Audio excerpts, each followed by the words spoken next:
Hi, welcome back to Jim Snedeker Music. Today we want to talk about how to train your ear to transcribe music quickly and easily. So to get started, one of the first things we want to do is find a song that can be downloaded as an MP3. The reason for that is we're going to take the song apart. We're going to do sections of the song. Makes it a lot easier to do one section at a time, training our ear and learning to transcribe.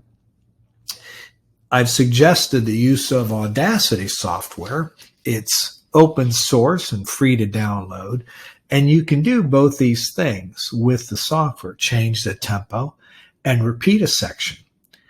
For more detail on how to do each of those things, you'll want to check my instruction videos online.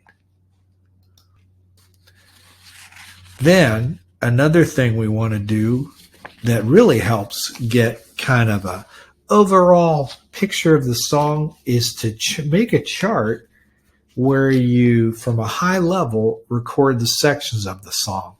Why do I do this? Well, it helps me come up with a roadmap.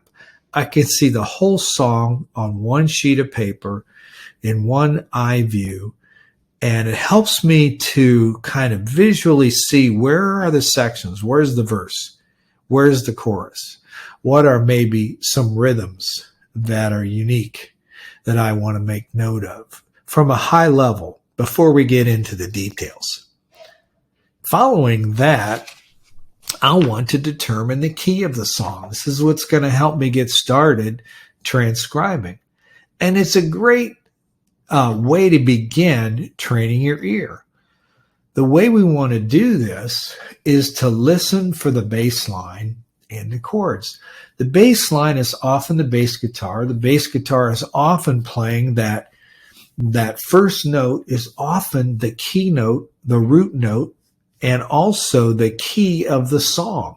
For instance, if you hear the bass play a C, chances are that song is in the key of C major. The other thing to listen for is chords, our chords and intervals. And the intervals are important. If you know about the circle of fifths, you'll also want to learn how to hear the difference between the root and the 4 chord, the root and the 5 chord. Those also help train your ear and make it easier when you start to transcribe music. Following that, we'll want to use a digital audio workstation to actually separate the sections and slow down the tempo. Now, we mentioned this earlier. This is how we take a big song or a song like so from a high level, and we start to actually break it down into small pieces so we can listen, hear the notes, and write them down. So you may have heard this said, if you can sing it, you can find it. And that's really where we're going to start.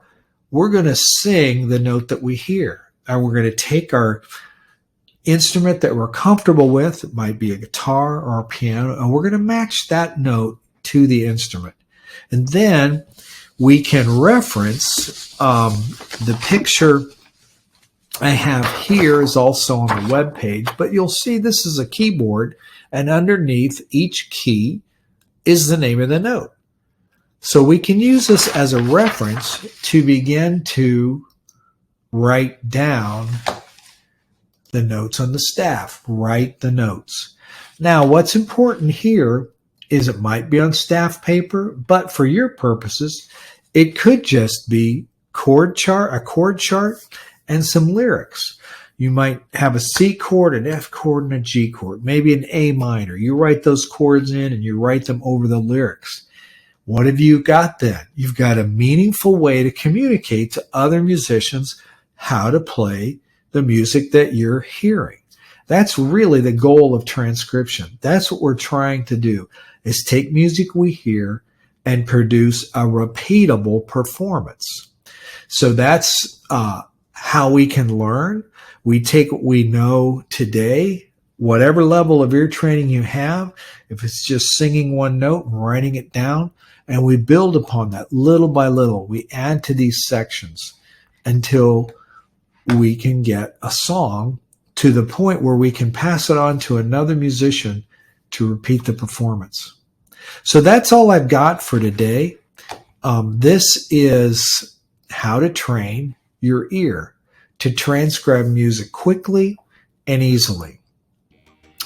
If this has been a helpful video, I hope you'll subscribe, leave me a comment.